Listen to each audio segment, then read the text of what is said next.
Good morning, everyone. It's Spirit Sessions of View of the Light, and it's October 1st, the beginning of Bex's favorite month, and maybe Teresa's too. It's Halloween, the spooky month.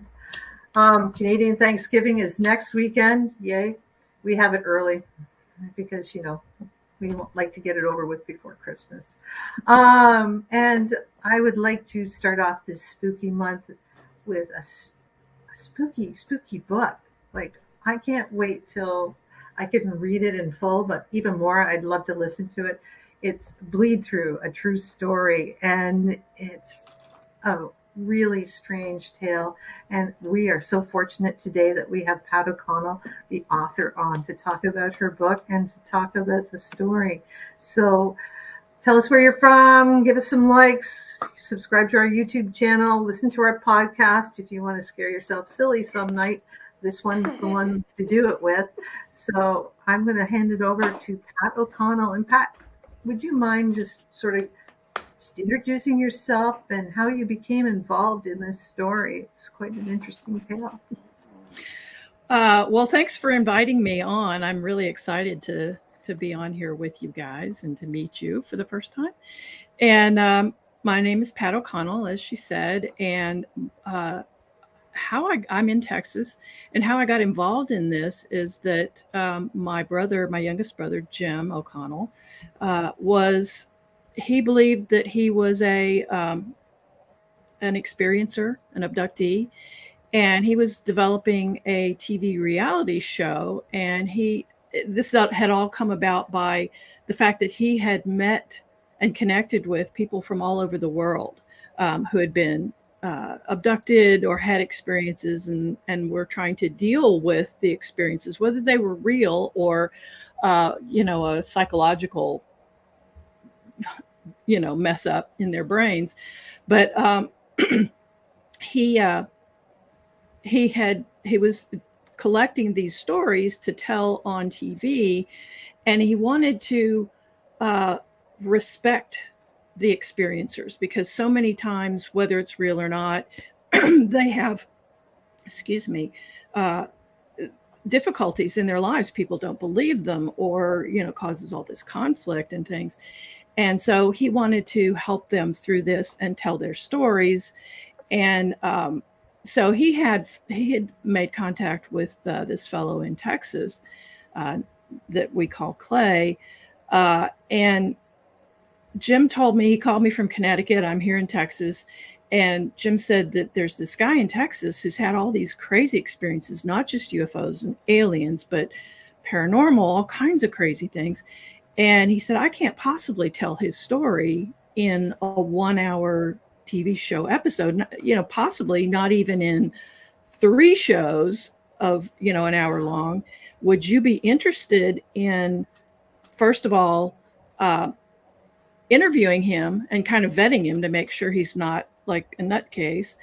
And second of all, would you be interested? He knew I was a writer. Would you be interested in potentially writing a book or multiple books or a screenplay or all of the above? And I said, okay, that sounds pretty interesting. And then Jimmy said, he says that he's shot and buried an alien. And I'm like, holy cow, I'm in. It's like, if I wasn't interested before, my brain was spinning, and I'm thinking, if it's true, and that's reaching, but if it's true, this could be one of the most significant things to ever happen in the history of humanity. So that's how I got involved.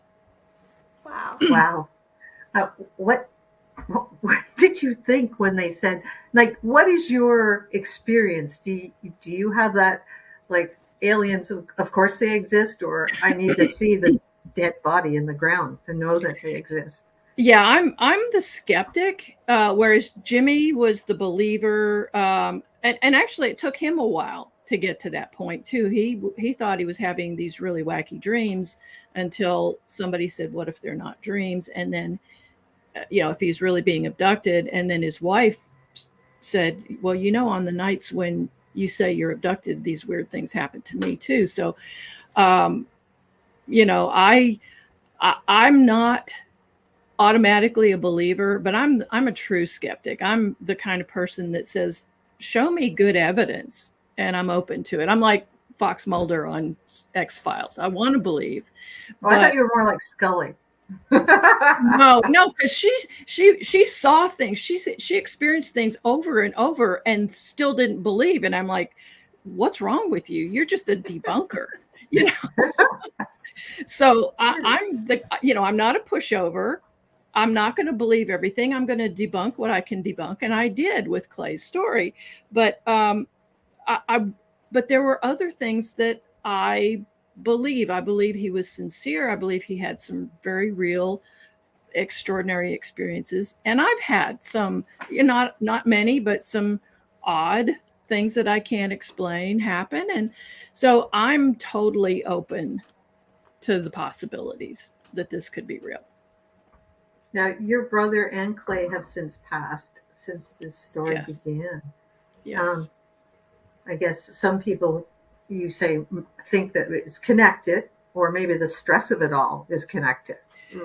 That's a good point. I hadn't really considered that, but especially for my brother, we knew that.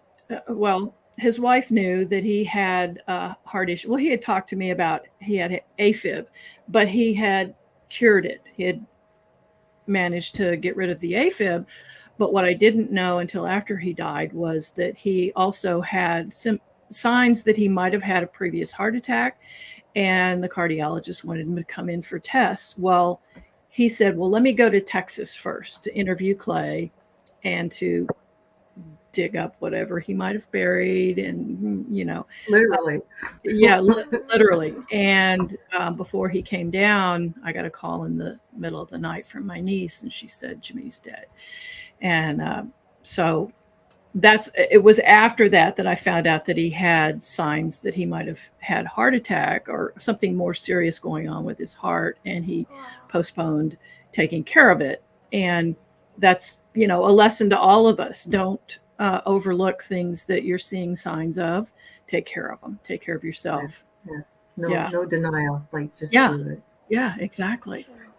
Yeah, I feel sorry for I'm sorry for your loss. It must be sort of a bittersweet kind of thing, doing this story sort of as a tribute to his wish and just taking it up, taking up the torch.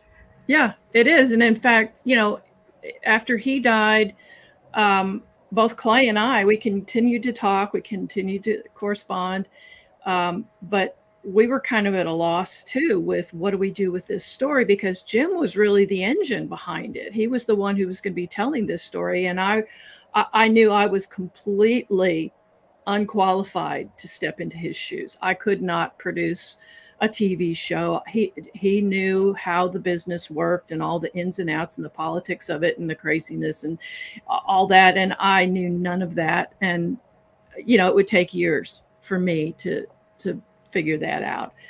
And but I knew I could write a book, and so Clay and I continued to talk, and I tried to get some more information from him about his normal life, and because I knew if I was going to write a book, I could write a book. But if I was going to do that, I needed to know what was normal about his life. What did his normal life look like that was interrupted by these crazy things that happened? So you want to put it all in context, right? Right, exactly. And so trying to pull that out of him, I did get some really, really touching stories about him as a kid and things like that I was able to put in here. But I didn't really get a good sense of, like I said, the day-to-day life. What was it like? And so I kind of had to make that stuff up based on what I did know. And that's why it's fictionalized, partly because, we're disguising the names to protect the family. And at some point they may want to come out and say, yeah, it was us. And, this was my brother, my son, whatever. But, out of respect for them, we're disguising it. And also to protect the location right now, that's disguised. Because we don't want people coming out and just, running. Sticking around. Right, exactly. Has the government approached you? Not yet. And that's, that's something that we have to be watching out for. It's possible. I think if you're under the radar, you're not making a big splash and people don't know you're out there, and people don't really know the book is out there. I mean, I've been going to some UFO conferences and paranormal events and things like that, but I think not a whole lot of people know about the book. So I don't think they know about this story yet. I've been doing some podcasts, so I think more people are going to know now. And yes, but again, we've got this other team, and I want to make sure that we don't get off into the other part. I need to make sure that people know what the story is, so that they know these other things are happening in context. So what had happened is that Clay was living out at the airport, and he was an aircraft repair guy. He had an aircraft repair business, and he had a team of employees, and nothing had happened out there. He had lived there. He had been out working out there for probably 8 years, maybe before this, or 10 years or something. And it wasn't until 2010 that all this started. And he had built an apartment. He had a hangar, and in between the hangar was an office and a shop. And then on the other end of the hangar, he built a little apartment so he and his wife could live there while they built a house on some larger property near the airport. And so all of this stuff didn't start happening until 2010 when he built that apartment and he started living out there. And he started seeing, first it was lights in the sky, and he would play laser tag with them.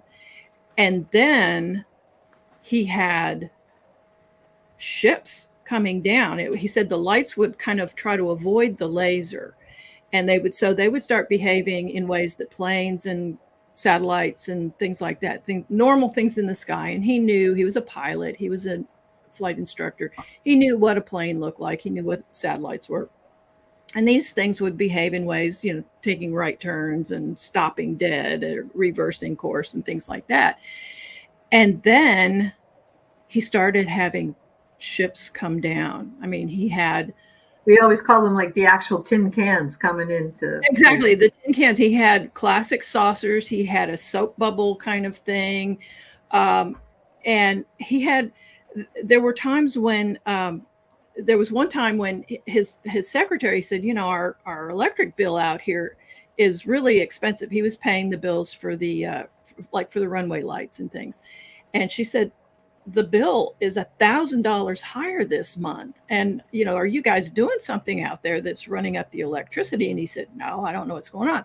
So he caught one night on I think it was on the security camera. There were some things he saw with the naked eye looking out there, and there were other things that he saw through his security camera from inside.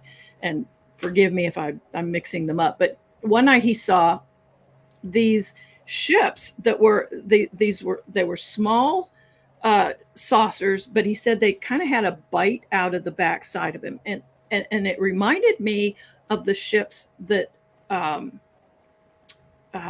gosh, I can't think of his name, that first saw flying saucers. He said they skipped like saucers. He didn't call them Kenneth Arnold. Kenneth Arnold, yeah, over the mountains. Yeah, the Cascades. And he said they skipped like saucers. He didn't say they looked like saucers, but the way he drew them was like they were saucer shaped, but there was a kind of a cutout in the back. And so Clay said that there were these ships that were hovering over the runway lights. And he said there were little creatures he said it reminded him of the old-fashioned gas station where the service person would come out and they would check your oil while they pumped your gas and all that. And he said there were these little guys out there kind of servicing the ships. And then there was this other guy, he said, he gauged to be 15 feet tall based on the height of the runway lights. And he said it had this giant head that was round but flat. He said it was like an Oreo cookie. And he said that this big guy seemed to be the supervisor of these little guys. And he said the big guy would kind of bend over as if he's inspecting their work. And he's looking at this guy, and he's thinking, how is this guy not falling over with this giant head when he bends over? And then he realized, wait a minute, these guys are, but it's like pumping gas. These guys are refueling off of our runway lights. They're plugging in their Tesla saucers into the electricity. Exactly. And so he says, he grabs a shotgun or an AK-47 or whatever. It's Texas. We have guns. And he grabbed this big gun and he runs out there and they're gone. So he was having all of these kinds of events, but then he had actual aliens show up in his building, and I'll remind me to tell the story about what seemed to be possession or personality changes that happened. But the first alien encounter he had was in the middle of the night, and he was talking to his sister on the phone, who was in China at the time, so it was middle of the day for her. And he just very casually, while he's talking on the phone, he's kind of a distracted kind of guy, and he reaches for the doorknob that goes from the apartment into the office, and he opens the door and he looks to his left, and there are these two little gray aliens about 4 feet tall. And he said the weirdest part was, as if this wasn't weird enough, but he said when he opened the door, they moved away as if they were joined together like a gate. He said it was like opening a gate, and they were all in silver. And so he noted that, but then he looks to his right and he saw this. He said it was tall, maybe 6 foot, maybe taller than that,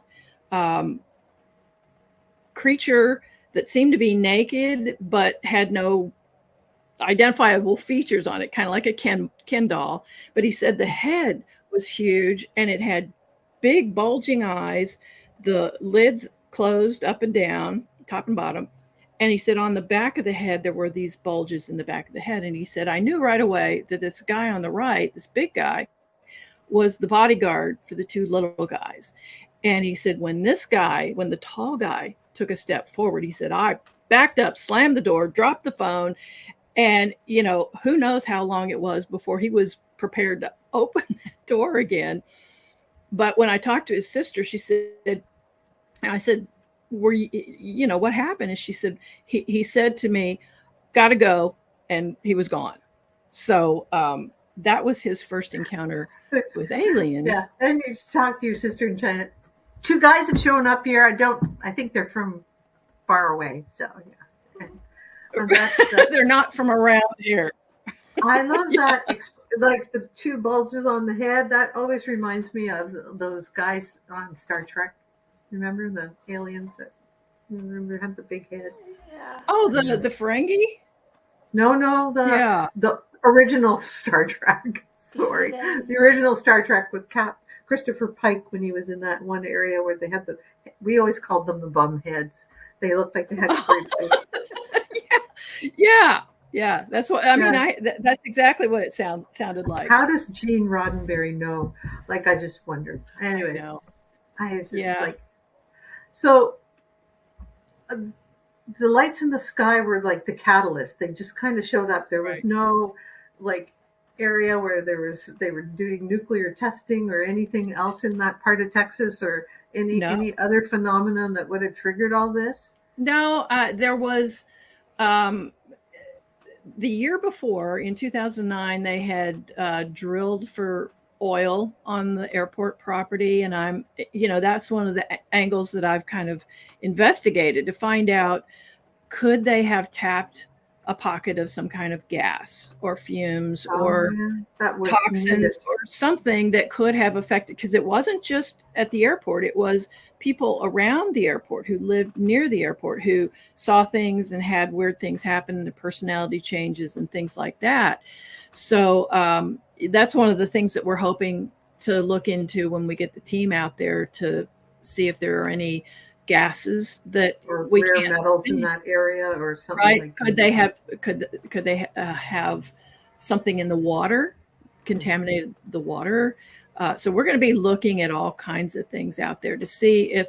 But the thing is, how could how could it would have to be something that would cause hallucinations in a lot of different people. Well, I'm not even it's just disturbing the energy and creating Yes, a portal yes, between yes. dimensions or whatever, And just he did one or setting night, up a flag, right? And so that that's from the skeptic side, and trying to look at can yeah. we find an explanation, a conventional explanation? But yes, and Clay did one night see what he believed to be a portal, and he said it was like, and he showed me pictures of this light, and it was kind of jagged edged.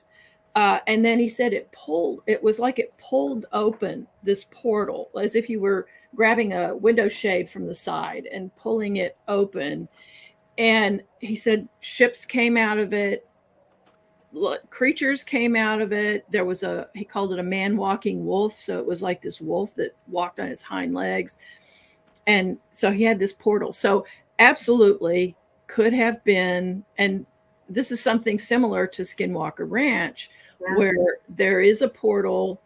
He only saw it once, so I tried to explain it away. Could it have been flare from the lights on a building out there? Well, if it was, he should have seen it every night because the lights were on every night, and he didn't. So this is the skeptic in me going back and forth with the believer in me going, well, what if this, but no. And that's kind of at the end of the book, I go through that. Could he have been hallucinating? Well, yes, but this. Could he was on drugs? Yes, but this. And so this has been just a fascinating experience for me, being the skeptic that wants to believe, and I can't completely explain away these things. I mean, yeah, and even if a little bit of it's true, does that gives credence to the whole story, right? Exactly. Even if it's just a little bit's true. Like exactly. Yeah, I mean, I was able to dismiss some things, like he had pictures of what he called rods, and you guys have probably heard of rods that some people flying call rods. I've got pictures of them on my trail cam. Yeah, but then I showed him a video from, I think it was Discovery Channel or National Geographic or whatever, where they set up a conventional video camera and then a high-speed camera side by side at night near a cave where there would be where they were getting a lot of these rod pictures. And then they had a timer, a digital timer in the middle, so both cameras could take pictures of the digital camera. And in the conventional camera, you could see the rods, which looks like a flying snake with a lot of wings on it, like a dozen or more wings on it. But in the high-speed camera, you could see it was a moth. So the conventional camera's shutter speed wasn't fast enough to freeze the movement of that moth's wings. So, okay, but Clay was okay with explaining that, because as I explained to him, I believed he had some really incredible experiences, and I wanted to make sure that we could eliminate the things that other people could eliminate, so that when we told his story, it was pure. It was all the really, really good, meaty stuff. Yeah, like as if you've already done your skeptical overview, Right. and tried to proof proof what your evidence as irrefutable. So Right. Well, and so I wanted to tell you about the possession, personality changes, those kinds of things that happen. I mean, he saw that they all had poltergeists, they had shadow people, weird, all kinds of stuff. But one of the craziest things was the fact that he said that when people would, like when his employees would clock in at the airport, that their personalities would turn dark. And when his wife moved in, she seemed to be the one who was most affected by this. And there were several things. Like the first thing that happened was they were having a fight at a restaurant. They had taken two cars because she had to go to work. And he's there talking to her at her truck, and she slams his hand in the truck door and drags him like a mile and a half. And he ends up with broken ribs and a couple of broken arms and a broken leg. Hospital for a while. So that was the first one. Then another time, she woke up in the morning. She was in great shape. She was this, I think in her 40s or maybe even late 30s, but a youngish woman. And She woke up one morning and she looked like she was 8 months pregnant. Oh. And she was behaving really strangely. And he's like, I've got to get you to the doctor. There's something wrong with you. You've got this terrible swelling in your belly. It could be something awful. We need to get you to the doctor. And she wouldn't go. And she ended up leaving. And when she came back several hours later, it was gone. Her stomach was flat. Oh, and that morning he had seen her eating. There was hamburger meat in the fridge for dinner, thawing out, and he saw her eating the raw hamburger meat, which was weird. And then later on, and really this was the thing that caused him to finally divorce her. He kept saying it's not her fault. This something's possessing her. This is not. She has no control over this. But it was when she showed up at the airport in the hangar and unloaded a 38 on his employees. She didn't hit anybody. She didn't hurt anybody, but that was it. And he had to finally leave her. So, well, probably for her own good, if she got out of that environment, maybe she got normal again. It would be interesting to find that out, whether she got unpossessed. Yeah, and that's part of, and you know, we've got researchers who are looking into that, so we're hoping to connect with her in this second part of the investigation.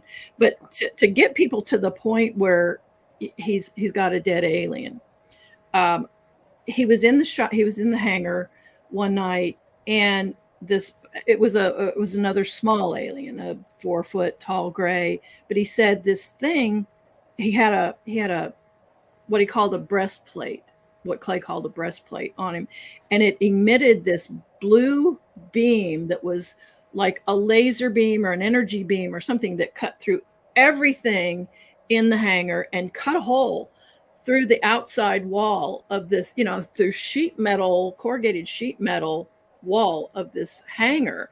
And so at that point, now Clay realizes that, you know, he doesn't know whether this was a defensive weapon or whether this alien was trying to kill him, but he knew they were dangerous. So he started carrying guns with him, had a gun on his workbench. He had guns with him all the time. And so when another one showed up, he wasn't taking any chances. He said he was just like raw nerves by this point. All this crazy stuff. He can't sleep. Stuff is happening in the middle of the night. And plus he kept getting sicker and sicker and sicker throughout all of this period between the damage he got from his wife, and his health just started going downhill dramatically. And so when this next one showed up, he shot it and it was dead. So, holy cow. Holy cow. This is so interesting. Teresa, you're going to have to take over for me because I have to go. And I'm so glad that this is on recording so I can listen to it later.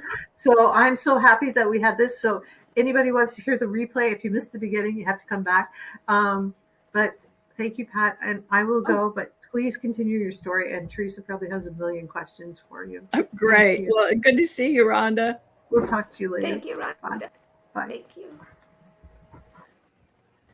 Yeah, that's so fascinating. Oh my God. So he shot it. What happened next? I mean, oh gosh. What do you do? So, yeah, exactly. So he said to me, if you had told me a year before that I'd have a dead alien on my hands and I wasn't putting it in the back of my truck and driving from every TV station to Oprah to CNN and, you know, telling everybody, hey, I've got this alien body.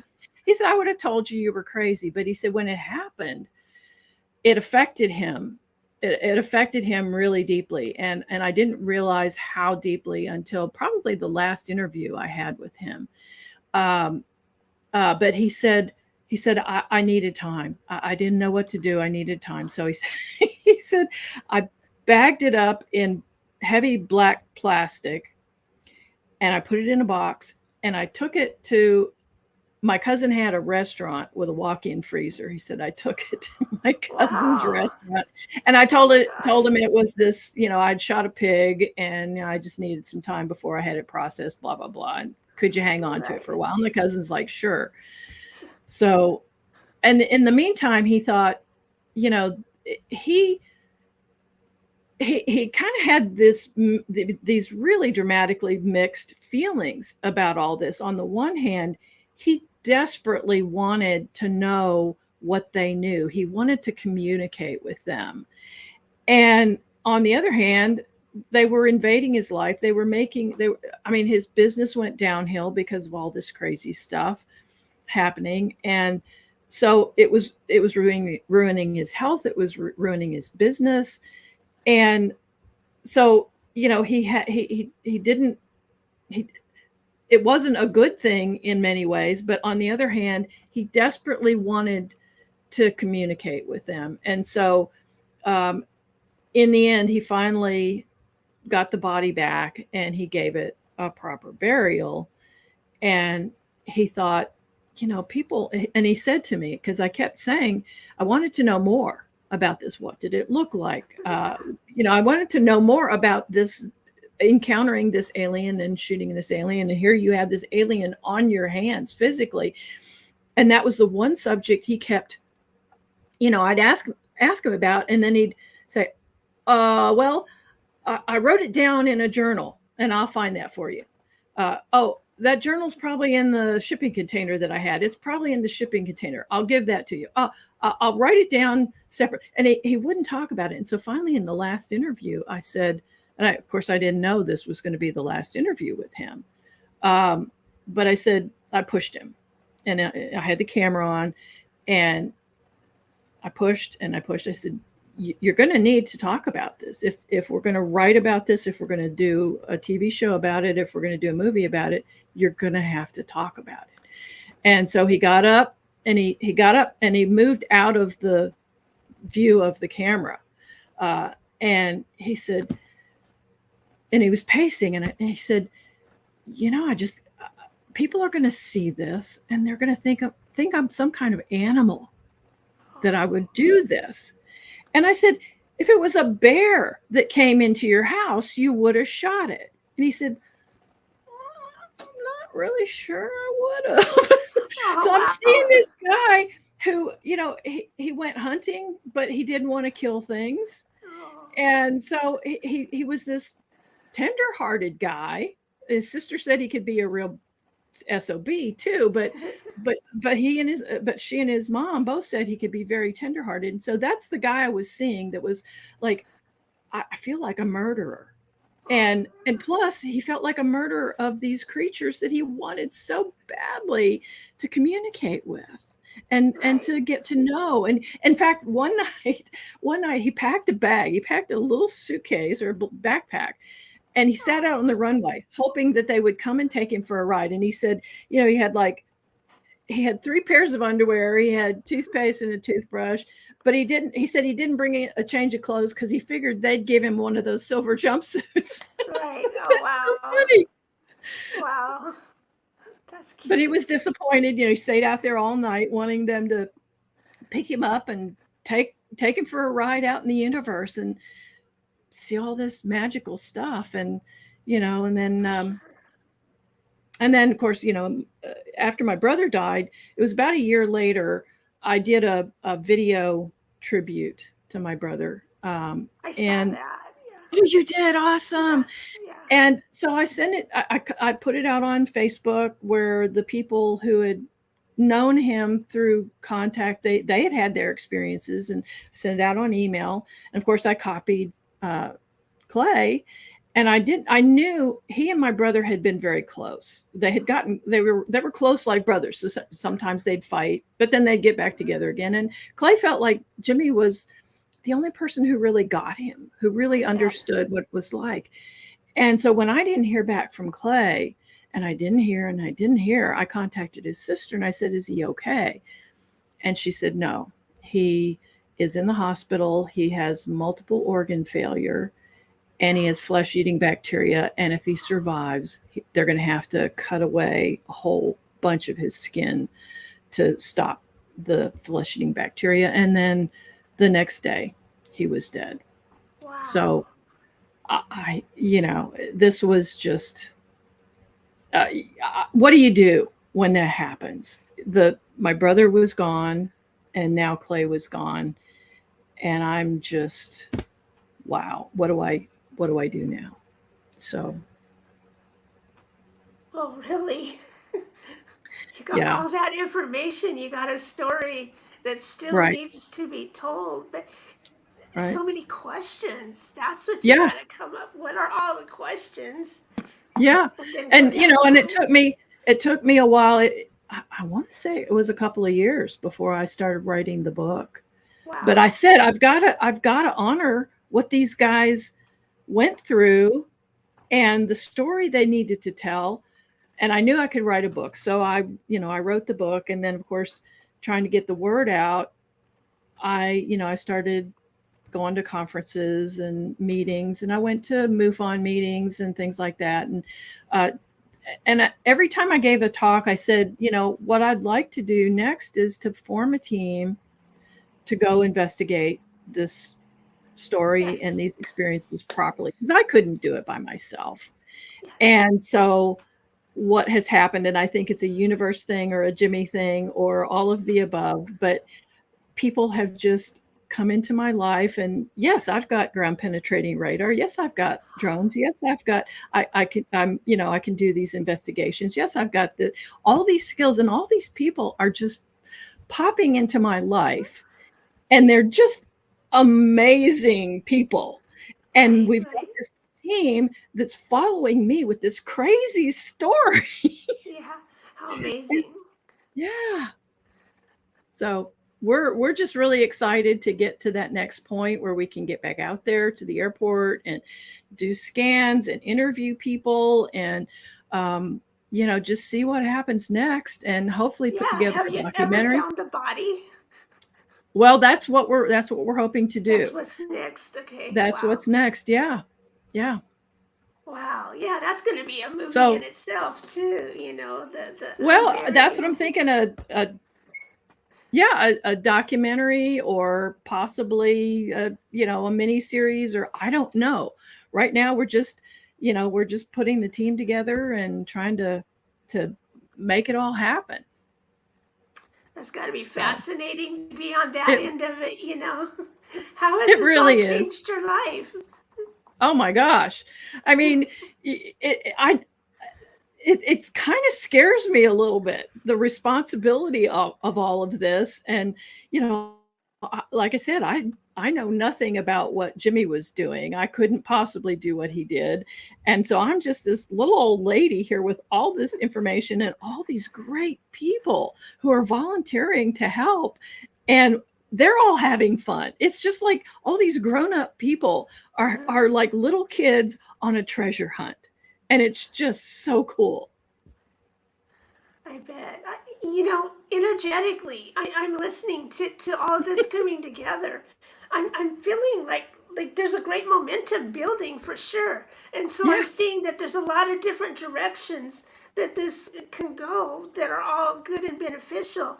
Um, but the main point I wanted to tell you, let me see if I can think of it again. Okay, let me go back to feeling the energy. Yeah, everybody's here to do that. Your team outside wants you to know you're not alone on this. And so, yeah, all the physical team members are showing up, but also there's orchestration going on as well out I here. can't I cannot deny that. This is beyond normal stuff. This is from out there for sure. Yeah, how exciting. Yeah, I keep getting chills as I listen to you and stuff. It's like, oh my God, so much is going on here. I Yeah, know. it's going to be exciting. What a journey. It is. It already is. I mean, we're just having so much fun. And like I said, it's just about like a bunch of grown-ups on a treasure hunt, like a bunch of grown-up little kids on a treasure hunt. I bet, no kidding. Yeah, because this is history changing, really. I mean, it's It could not be, and just, that's yeah, and really that's kind of the huge pressure on me, that wow, what if this is, I mean, there's pressure on me that wow, what if there's nothing there and there's nothing to this? But on the other hand, what if there is something, even if it's even if they beamed up the body, there would be residue in there that our exobiologist team can find. I've got a couple of implants, one from my brother and one from a lady who is another experiencer who dug the implant out of her own arm. Yeah. And so we've got this exobiologist who can evaluate, can analyze these implants, and he wants to do it in a way that doesn't destroy any functionality they might have. Like if they're a sensor or if they're a transmitter or something, he wants to maintain that functionality while analyzing it. So, it's just all this really cool stuff that we've got. And we've got a team of remote viewers. That's the next one I was going to ask. I was thinking technology's cool, but what about the remote viewers? Absolutely. Yeah. Absolutely. They're working on it right now. So, I can't wait to hear back from them. Oh, wow. And actually, I've decided I'm going to learn how to be, I'm going to take the training to be a remote viewer after all of this, probably next year, because that just sounds like so much fun. Oh, yeah. No, really. I feel it's actually going to bring you a lot of peace of mind. So I think you're totally going to love awesome. that. I'm so glad you said that, because that's, that I told you guys before we started the show that I'm making October my up month and trying to be positive and manifest and all that kind of stuff. So I'm glad you said that this is bringing me peace of mind, because I desperately need that.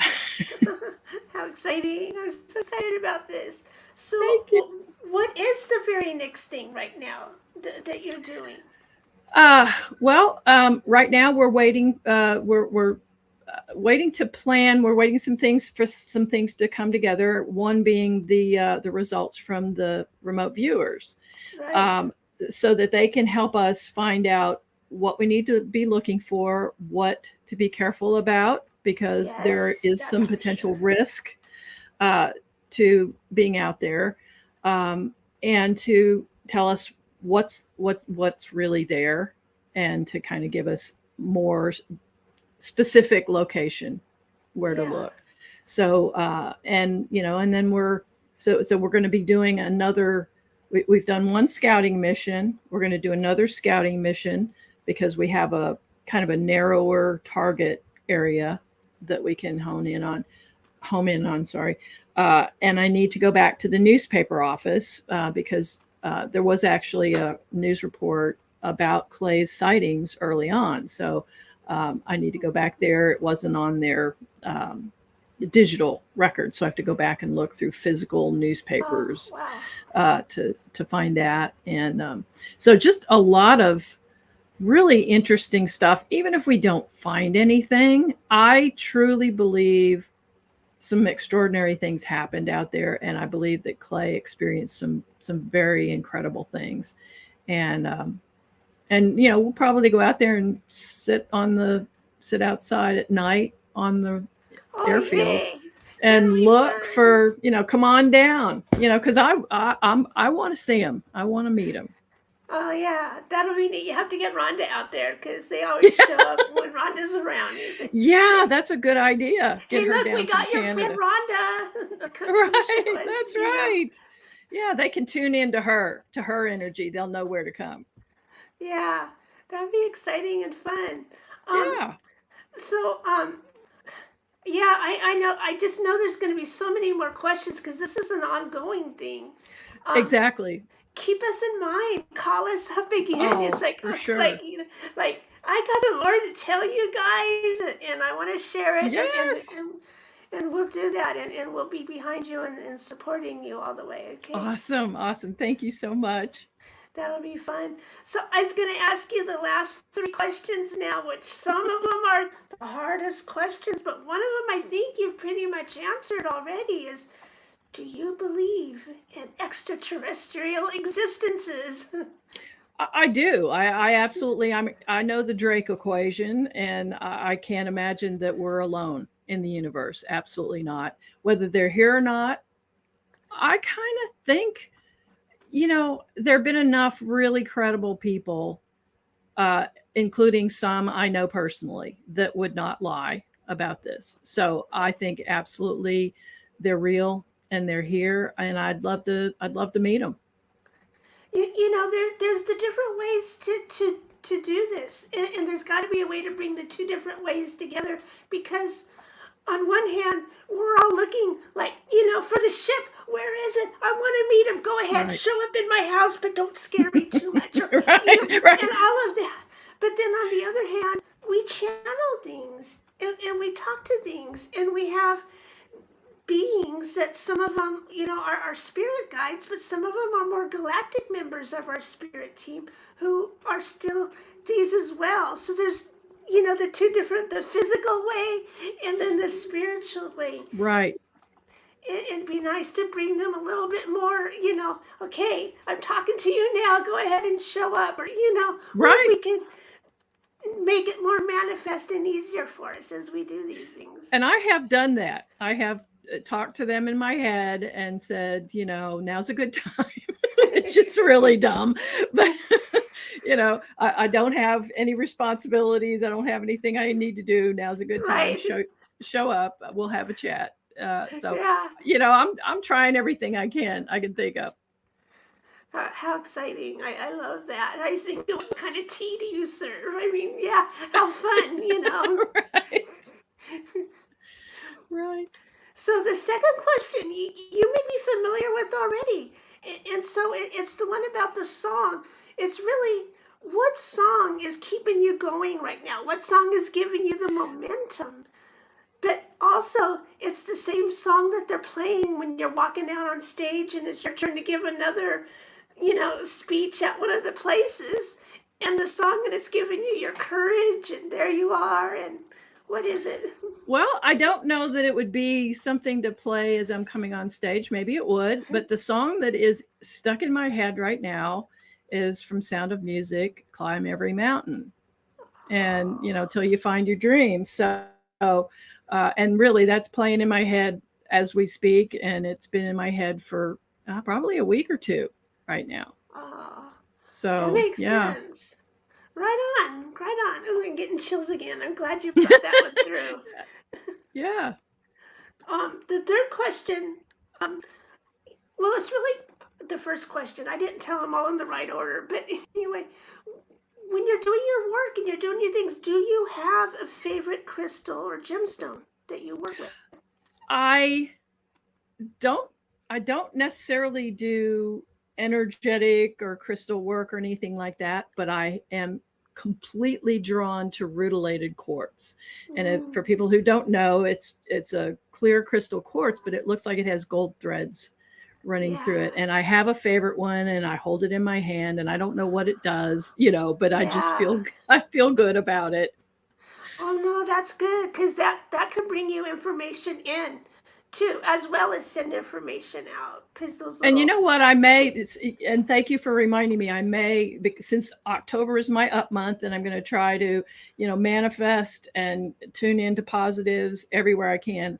I'm going to pull out that, I hadn't thought about the crystal, but I'm going to pull that out, and I'm going to keep it nearby so I can hold it in my hand and see what happens.